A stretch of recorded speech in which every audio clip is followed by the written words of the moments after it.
வந்தது தெரியும் போவது எங்கே வாசல் நமக்கே தெரியாது.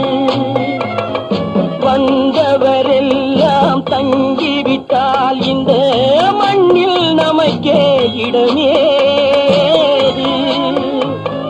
வாழ்க்கை என்பது வியாபாரம், வரும் ஜனனம் என்பது வரவாகும், அதில் மரணம் என்பது செலவாகும்.